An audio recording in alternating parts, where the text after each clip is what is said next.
All right, I think we can get started. Uh, hey, thank you all for coming. I know this is hard to make the schedule after lunch, so double thank you for everyone that make a double effort to be here. Now, so this is the title of this talk is it's about runtime, Elixir beyond the hype. And my name is Renan Ranelli, but most people call me Milhouse for reasons that made sense at the time I got the nickname.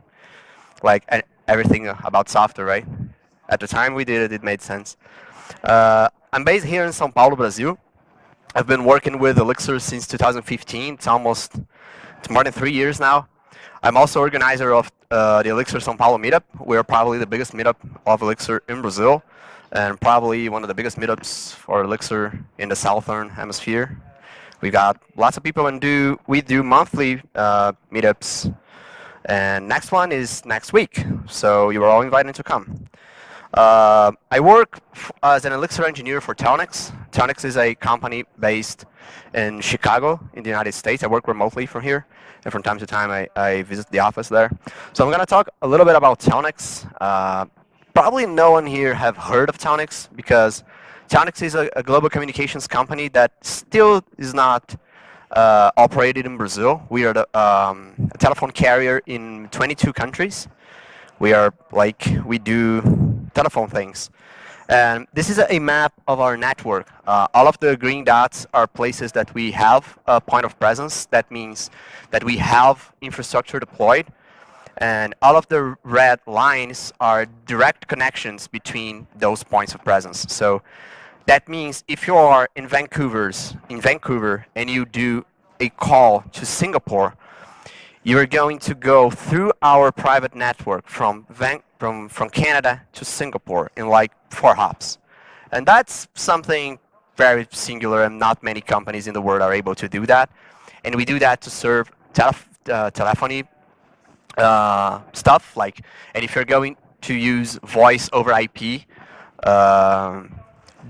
the less hops you have, the less latency you have, the better the experience. So we are able to, by leveraging that global network, we are able to deliver a very good quality of service in both voice and all of other telephony products.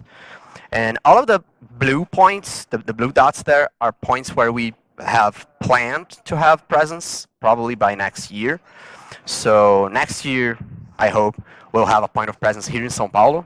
And with that, it only takes Africa to have the first true global communications network ever in human history. And yeah, I work in the core telephony team. I build applications that make this thing possible. And if you're interested in telephones and Elixir, we're hiring. And yeah, talk to me afterwards if you have interest. And as I mentioned, we have our next Elixir user group meetup next week, so you're all invited to come. Right, let's get started with what matters. It's about runtime, Elixir beyond the hype. And the objective of this talk is not to teach Elixir. Actually, I won't show any bit of Elixir code here. I won't talk much about the language or about code. I'm going to talk about what I believe that sets Elixir apart from all the different platforms and all the different options that we have to build software nowadays. And I plan to share what I understand that Elixir does differently and why that matters. So no code. The first thing I wanted to clarify is the difference between language and platform. Those are things that they are often intertwined and that they are often confused on each other. So let's get the point straight. Erlang is a language. It's a programming language. Erlang OTP is a platform. It's composed of a runtime, a virtual machine, and lots of libraries and lots of stuff. It's more like the JVM with the Java language. And Elixir is a language that sits on top of the Erlang platform. It's like the relationship would be something like as Scala is to Java, Elixir is to Erlang. More or less like that. So I will mostly talk about platform here in this talk, and I'll probably only say Elixir or Erlang, but understand Erlang OTP, the whole thing together. And what is Erlang OTP? What do we hear about this thing? Who in here have ever heard of Erlang OTP? Right? Lots of people. This is super nice. And the things that we hear about Erlang, we hear about Erlang OTP is that, oh, Erlang is a functional programming language. Oh, Erlang solves concurrency for you. Oh, so I have this concurrency problem. I'll just use Erlang and all the problems will go away. This is simply not true, but this is something that we hear a lot. We hear that Erlang is the secret behind WhatsApp's success. We hear that it's because of Erlang that WhatsApp is able to handle trillions of messages with a team of 20 engineers. And who knows if that's the truth, but this is something that people credit for. People say that half the world's telephony is built with Erlang, and I couldn't find a citation for that. I couldn't find a study that actually shows how much telephony code is written in Erlang, because most of that is proprietary stuff, so you can't really... It's like saying, oh, 90% of the world's code is built with C#. How do you verify that, right? But it is true that a lot of telephony stuff uses Erlang. And we also hear about this thing, that Erlang systems can achieve 9 nines of availability.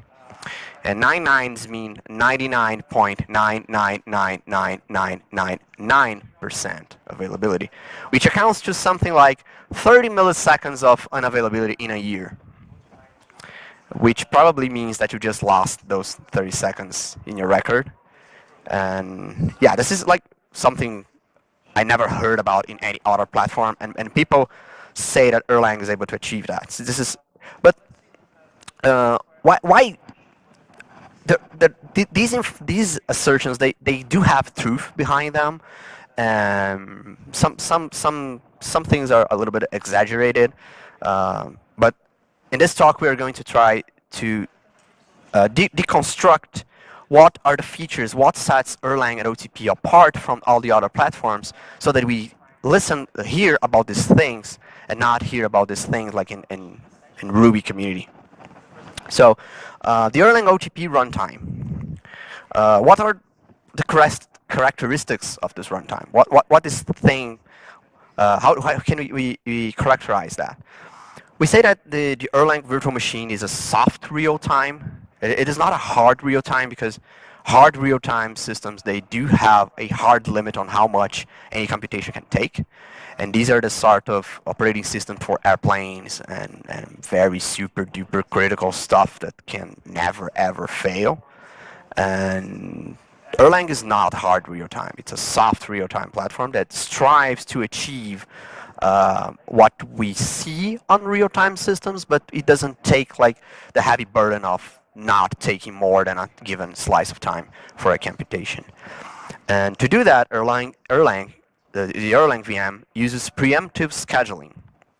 There is a different strategy of task scheduling that we're going to describe that later in the talk. But preemptive scheduling gives us responsiveness, fairness, and low latency variance. Those are the key things that we are going to keep coming back and back in this talk. The Erlang VM is vertically scalable for reasons that we are going to understand why. And what do I mean by vertically scalable? It means that if you have a very, very beefy machine, like a machine with 512 gigabytes of RAM and 108 processor cores, those machines do exist.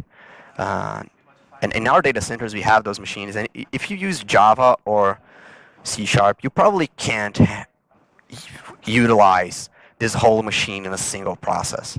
You are going to need to use various OS processes, and it's very hard to achieve that. And it's easier to do that with the Erlang virtual machine for reasons that we are going to explain later. Distribution and concurrency are as a first-class thing.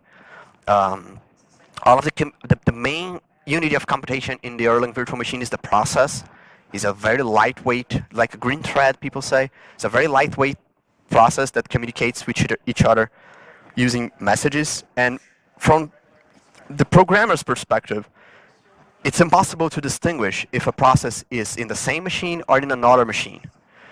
For the programmer's perspective, this is completely transparent. So the code that you use that receives a reference to a process, it will simply work if that process is another machine. If your standard input and standard output is allocated to that process, and that process is migrated to another machine, you're gonna get standard in and standard out in another machine. It's completely transparent to the programmer. And in my opinion, the thing that sets the Erlang ecosystem apart is the runtime guarantees for process execution. Anything that you run and anything that fails, you do have a guarantee that we will know about, and you can reason about the failure, and you're able to do something about it. And we also can say that because of that, the Erlang virtual machine is highly performant. You can achieve high performance with this. Not really from an efficiency standpoint, but from being able to fully utilize the resources of your hardware. So I've been talking a lot about Erlang and the platform, but what about Elixir, right? This talk is about Elixir. What does Elixir do? What about it? Elixir is actually just a small drop, and the pun was intended. Elixir compiles to Erlang's bytecode. Elixir was created by José Valim, ours truly. He's here from Brazil. And the semantics of Elixir and Erlang are absolutely the same. Anything that you do in Elixir, you can do with Erlang and vice versa. If you build a module using Elixir, you can run that from Erlang with no impedance mismatch at all. It's a completely different story than when you have like Clojure in Java. When you have Elm and JavaScript, you do have an impedance between the languages. Like Elm is not like JavaScript. It takes some things very differently. Clojure is definitely not like Java. It takes some things very differently. They are able to interoperate, but there's ceremony to that. And between Elixir and Erlang, there's just none. All of the Erlang data types are Elixir data types and vice versa. So from the point of view of the platform, it makes absolutely no difference whether the source code is written in Elixir or Erlang. And this is because Elixir doesn't intend to change Erlang or be something else. Elixir intends to leverage the Erlang platform. And there's this great post by José Valim himself that is called Elixir Beyond Functional Programming. And many of us that hear about Elixir and start to study it from a functional programming perspective. Oh, this functional programming thing is something that is new, that is interesting. I want to learn that. Then you pick Elixir for whatever reason, and you start to study that from looking into functional programming. And I believe that Andrew in the first talk in this conference talked about how he did this with Clojure instead. And this blog post by José says, I'm going to read this ipsis literis. When designing the Erlang language and the Erlang virtual machine, Joe, Mike, and Robert, the guys that did it, did not aim to implement a functional programming language. They wanted a runtime. They wanted a runtime where they could build distributed fault-tolerant applications.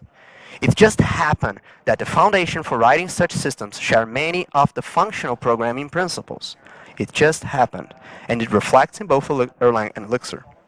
Therefore, the discussion becomes much more interesting when you ask about their end goals and how functional programming helped them achieve them. The further we explore those goals, we realize how they tie in with the immutability and the control of shared state, for example, and then he continues. So it makes very clear that Erlang was not built as a language. Actually, what the creators of the Erlang platform wanted was a runtime where they could build distributed and fault-tolerant applications. So when someone comes and say, "Oh, Elixir is not real functional programming. I'd better be using Haskell and whatever," this person is missing the point. The point of Elixir is not being a functional programming language. The point of Elixir, the point of Erlang, is being a language on top of a runtime where you can build distributed fault-tolerant applications. So fault tolerance.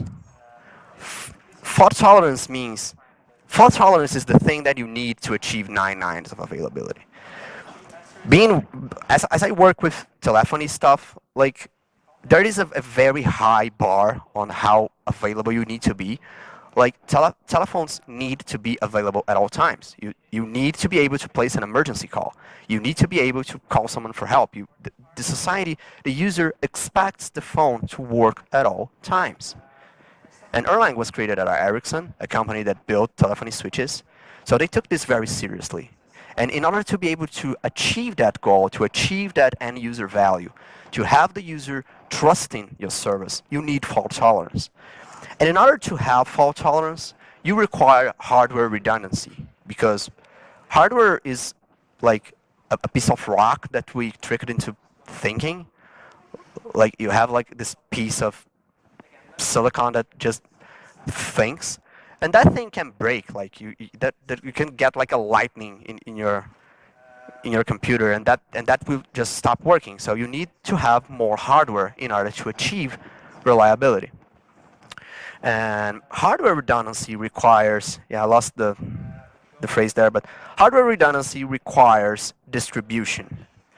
In order to be able to build a system with lots and lots of different pieces of hardware, you need to have your system distributed, because the system needs to run on different pieces of hardware, right? And if you have distribution, concurrency is a special case of that. The thing that we hear a lot, like, oh, Elixir solves concurrency. Actually, the Erlang platform strives to solve a much more difficult problem, that is distribution. And they were able to solve that quite well, and concurrency is a neat byproduct of that. So, why does Elixir exist then? Why did Joseph put the time to create a language on top of this platform that is already very mature, that already solves a lot of problems? Why not just keep with Erlang? Well, Elixir exists because the Erlang's syntax and ecosystem are alien to modern software developers. Erlang comes from a different branch of programming languages. The way that Erlang works is very different from what we're used to. And for a long period of time, Erlang was confined to a niche of developers, like people in Sweden and people that work programming telephone switches. And because of that, there are many barriers to adopting Erlang. There's a lack of modern tooling. The docs are really hard to read. They read like switch manuals, right? Because they were made by people who made switches. Like they are very thorough. They're like manuals. They don't try to teach you stuff. You're supposed to know it all already. And Erlang has mostly zero data polymorphism. Like everything that you do in Erlang is so concrete, because Erlang was made for people that programmed with C, right? C programmers that needed something more higher level to build the telephony switches, and the core pieces of the switch were still written in C, but they needed a platform to orchestrate stuff. So Erlang was built for the reality of the 80s, for a reality where there was no internet, were no build tools, there were no package managers, there were no libraries, and that's just a different age. And what Elixir does is Elixir brings the 21st century to Erlang land. Elixir brings metaprogramming, tooling, excellent documentation, a very welcoming and vibrant community, things that we take for granted, for example, in the Python community, the Ruby community. So if you want to convince those people that have already very good platforms to work with, that have already a thing that works, to come to this new weird thing, you need to be able to be on par on that, on developer experience. So that's, in my opinion, that's really why Elixir exists. From a programming languages standpoint, Elixir is not really that exciting, right? There are not many super new features and super new concepts in Elixir. Like if you already know a functional programming language or two, and if you already know protocols and modules, you practically already know Elixir. If you learn about the actual model, you already know Elixir. There's not really that much to learn on a language perspective, but there is a lot to learn on a platform perspective. So I like to say that even though I hate these terms like hard skills and soft skills, I like to say that Erlang brings the hard skills to the platform, and Elixir brings the soft skills, brings documentation, a very good and well-managed community, and things like that. So let's start now talking about what, given this context, let's understand what the Erlang runtime has difference. So I'm going to start explaining how the Erlang runtime is organized logically. You have like in this green area, can you see the pointer here? Right, okay. So in this green area, you have an operating system process. And in that process, you have the Erlang node. And in a node, you have lots of processes, bits. And processes communicate between each other by sending messages. All the data in a message is deeply copied, so there is absolutely no memory being shared by two different processes. There's only one exception to that I think I will comment after that, but that is actually an optimization. So you really can't distinguish if the data is being shared or not. But all the data in Erlang, in the Erlang platform, is immutable, and all of the processes communicate by changing messages. The messages are deeply copied. There is nothing shared between processes. Each process has its own heap, each process has its own memory, and each process has its own message queue. And each process is individually scheduled for execution. So you have multiple schedulers in the virtual machine, and from time to time, a scheduler will pick a process, run that for a little while, then pick another process, run that for a little while, and you have one operating system thread for each scheduler. You don't have a thread per process. That means that you can easily have 1 million processes in your notebook. Like last time I tried, I could fit 12 million processes in my notebook. And yeah, try having 1,000 threads and see what happens, right? Like the amount of memory that a process in Erlang takes is something like 4 kilobytes. A new thread in Java would take 2 megabytes. So that's another 3 orders of magnitude difference. So the way that we execute the processes is with preemptive scheduling. So let's understand what that is. Like, suppose we've got 6 tasks. We have 3 tasks, T1, T2, and T3 that takes a little amount of time, T4 that takes the double of that, and T5 that takes 5 times the amount of time of T1 to execute, right? So we have small tasks, you have like a medium task, and a very, very beefy task. If you have cooperative scheduling, that is the way that most platforms work, like Node.js works like that, and most of the event loops. Go works like that. And when people try to compare the concurrency in Go versus the concurrency in Elixir, that's the main difference, in my opinion. There's a mix of that in Ruby, Java, and other platforms, because they are, in principle, cooperative, but they are not really, because the operating system can deschedule a thread. But from the standpoint of the virtual machine, they are cooperative. So you have this situation where if you schedule T1, T2, and T3 in order, then you have T5 taking a long time to complete, right? So that's not really a problem. But if you schedule like this, T1, T2, then T4, then T5, like T3 is taking a long time to complete. Like, imagine that T3 is the signaling part of a phone call. Like, if T3 is trying to connect someone to a call, you have to wait for like everyone to connect as well, and that's something that hurts the latency, right? You can have your job ending like in 1 millisecond or 30 milliseconds, so the variance goes higher and higher. And there's lots of different ways you can compose those. What is different when you have preemptive scheduling? The idea with preemptive scheduling is that you won't rely on the task itself to say, oh, I can't stop executing now, deschedule me, please. The scheduler will keep on tabs with all of the tasks and see for every instruction that the tasks execute, it's gonna like keep a book and, okay, you did this, did this, did this, did this. Okay, now you're done. You did 4 things. Let's go to T2. And then you have a situation like this. You have T1, T2, and T3 executing, then a slice of T4 executing, then a slice of T5 executing. Then you go back to T4. Then you have T4, and you have these tasks terminating before they could, if you have the cooperative scheduling.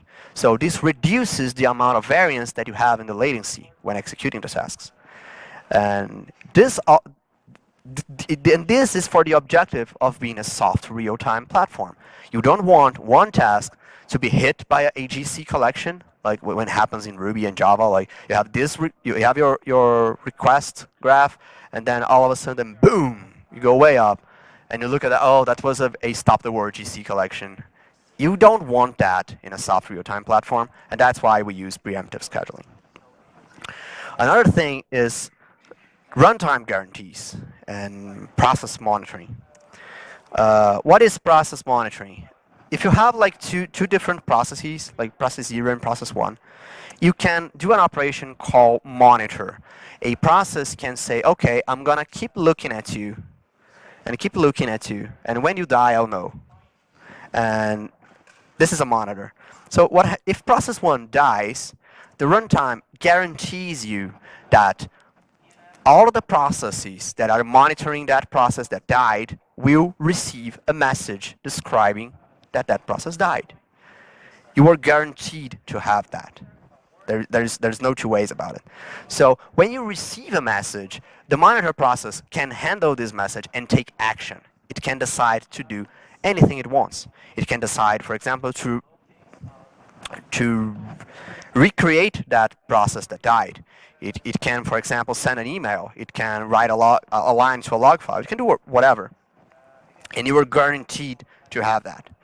And that's very different than what happens if you do a thread new in Ruby, Python, or Java. Like if you spawn a thread, you kind of lost how that went, and you can only rely that the thread from some time would like write something, okay, I'm done.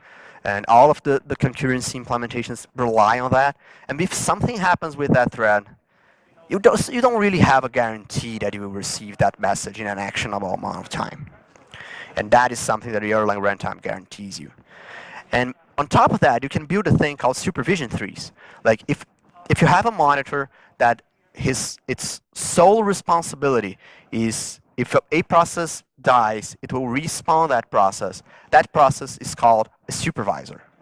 And if you change supervisors in a tree, you can get the supervision tree.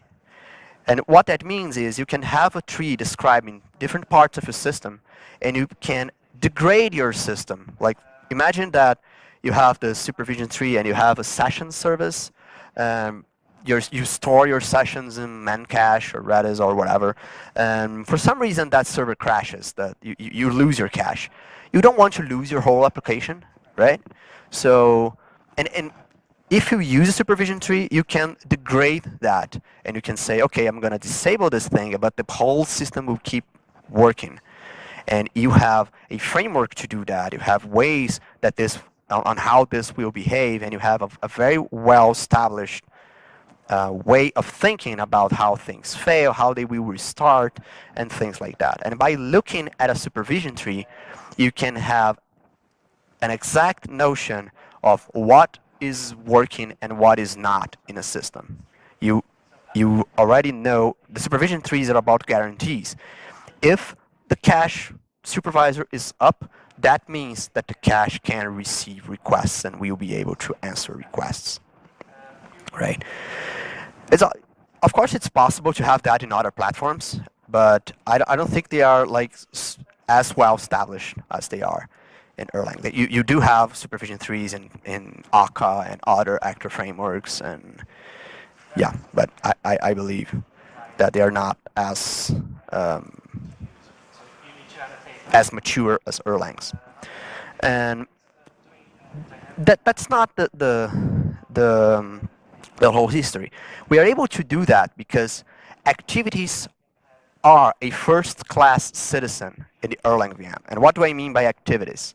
Activities are the things that run, the processes. And the process is a piece of data. And you can query that data, you can manipulate that data. You can use that as any other value in your system. You can, for example, grab a reference to a process and you can kill it. Like, okay, stop. I want you to stop now. You can tell it to stop gracefully. You just don't brutally kill it.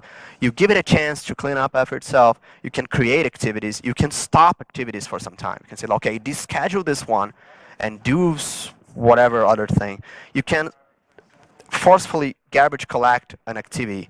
And this is something that I forgot to mention. Because all of the processes have their own memory space, garbage collection happens in the process context.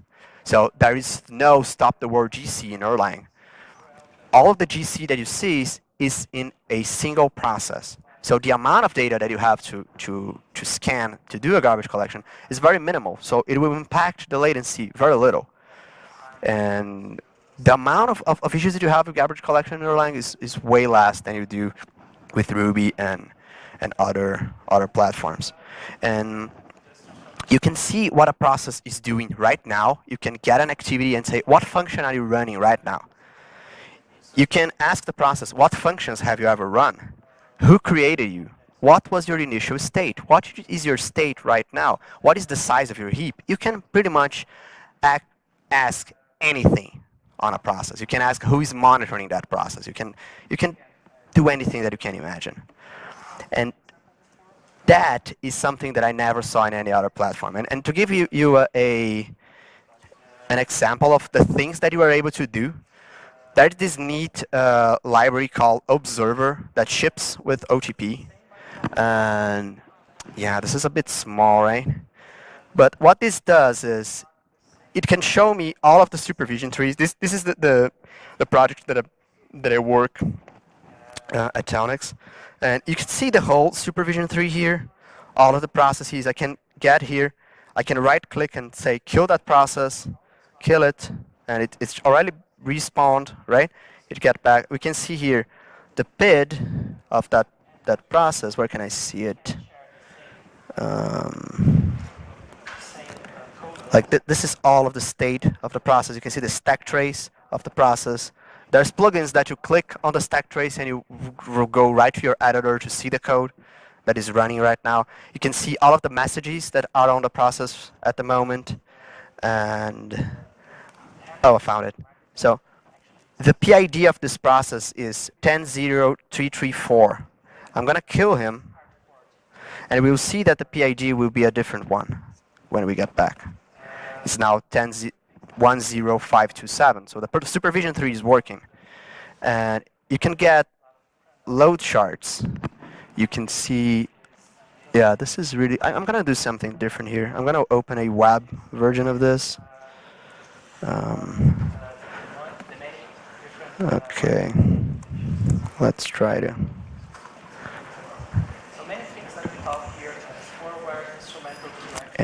Okay, so this is a web version of that. It's called WoW Observer because it's the web observer.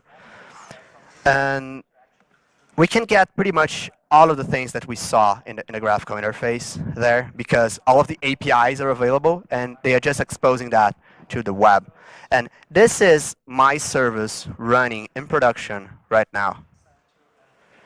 And I won't queue anything here, but I could if I wanted to. I won't, but I could. So you can get stuff like how is the memory being allocated, how much you have in ETS tables, binary allocation, how is the generational garbage collection working. You pretty much have all of the ports in the system. What are the external things that I'm talking to? What are the TCP things? What is the state of them? For how long have they been alive? All of that is shipped with the platform. This is only a web interface. This is not like someone did something super fancy or bought some commercial product. No, this ships with the platform. Right? Let's get back. So let's go a little bit beyond the marketing of Elixir. We often see, when we're trying to sell Elixir to our managers or we see people praising it, we often talk about scalability, both horizontal and vertical. I didn't talk much about distribution because I think that's a more complex topic that I wouldn't be able to give it justice in like 40 minutes while trying to do all the other things that I'm trying. But we often see that scalability, both horizontal and vertical, are achievable with Elixir. We hear that you can use all of your cores for development. You can run your tests in parallel, and you can like cut the the test time, you hear that Elixir is crazy fast. Wow, we have Phoenix answering web requests in microseconds, right? We often hear that a lot. We often hear that we don't need to care about GC because since processes are short-lived and all of the GC happens in the context of a single process, then that means if when a process dies and nothing is shared, you can reclaim its whole memory. So the need for GC is much less. So you don't really need to think about GC that much. You actually need, but not that much. You get lots of productivity. All of these things that we see as marketer, they are all consequences of a very well-defined fundamentals that we just saw. They are all consequences of the principles that drove the implementation of the Erlang platform. So because of that, the things that we build in Elixir are, in general, very well engineered. Because the platform gives us all of that, that framework and all of that stuff, in general, we don't shoot ourselves in the foot all that much. And to give an example of that, I'm going to explain how the Ecto's connection pool work. Ecto is like the active record of Elixir, not really making justice to active record or Ectos, but it fits more or less the same role in the community. So imagine that you have this situation. You have a process, you have your connection pool, you have a Postgres connection, and its message queue. And the process asks to check out a connection. It wants to talk to the database and checks out a connection, right? It sends a message to the connection pool. The connection pool, the first thing that it does is set up a monitor to the process that asked that connection. So if that process dies, the pool will know. Then the pool hands over the connection to the process. So the process leaves the pool and goes, the connection leaves the pool and goes to the process. And suddenly, like a lightning strikes your process and it dies. And what happens when it dies? We know that when you have a monitor set up, you are guaranteed to receive a message telling that the process died, right? So the pool can do whatever it wants with that message. And what it does is it reclaims the database connection. So there is no need to check in a connection if your process dies. There's no need to handle an exception and remember to check in the connection again and then re-raise the exception like we had to do in Active Record 3 and many other implementations. So the connection leaks are impossible in this situation by construction. It's impossible to leak a connection if your process dies. If the process terminates, you are guaranteed to have the connection back in the pool. So you're guaranteed that you won't have those errors where, oh, couldn't check out a connection, error 500. You won't have that. You can have connection leaks in other manners, right? You can have this, but not in this situation. So this problem is simply taken care for us. We don't need to think about it. So we can think about the things that really matter. That is delivering value to our customers. And actually, there is a lot more that I didn't even touch. There is the Erlang ecosystem can cluster itself. You have embedded data stores. You have a whole database embedded in the system. You have 3 different sorts of durability. You have in-memory stores. You have disk-based stores. You have many of that. You have very powerful and lightweight tracing of pretty much anything. This is something that I can't do justice in 3 minutes, but the idea is that you can trace any function or any process in the Erlang VM very lightweightly. You can do that in production safely. You can like, oh, I'm having this problem with this customer. I want to trace all of the messages that are sent from the web server when this condition applies. So when user ID is this, I want to trace all the thing. And you get like hand-tailored logging only for that situation, and that's safe to do in production. Like, you need to be very confident to log in your system and start poking around in production and sending messages and stuff. But this is possible, right? And this is built in the platform. And this is something that just can't be correctly done in other platforms without triggering compilation flags and changing your whole release. Like you can do that in .NET, but you need to ship a debug artifact. You can't just do that in a live system, right? You have logging and error reporting built in, and libraries to do that. You can deploy your code without restarting your application. You can get new code, put it there, ask the app to reload the code, and that will keep running with zero seconds of downtime. It is actually very hard to do. This is not really something super easy, but this is something possible that can only be done by the support of the platform. So all of this is made possible because we've got good abstractions. We've got separation of memory. We've got separation of all the things that can only be achieved by the platform, not by libraries. So wrapping up, the greatest asset of Elixir is access to the Erlang's runtime and platform. This is Elixir's great asset. Elixir is not magical. It won't solve all your problems in the blink of an eye, but it will give you a very powerful toolset and a vocabulary shared by the whole community on how to deal with failures in distribution. You won't have two different implementations of supervision trees in Elixir. You just won't, because that's in the platform and there's no reason not to use it. The thing has been in production for 30 years. No matter who you are, you probably are not able to make something better than that.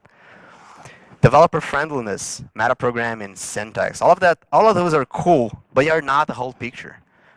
You can't say that, well, Elixir syntax, metaprogramming, friendliness, and it's not really that far away from Python. Maybe Python is even better in that regard. So you wouldn't be able to defend using Elixir in your company. But when you take the platform into account, the picture changes a lot. The Erlang way is present in all aspects of the platform and its community. This, in my opinion, is something that is just unattainable in other platforms. And this is the greatest Elixir's triumph. Elixir is not only a hype. Elixir is a well-engineered platform by engineers and for engineers. Thank you.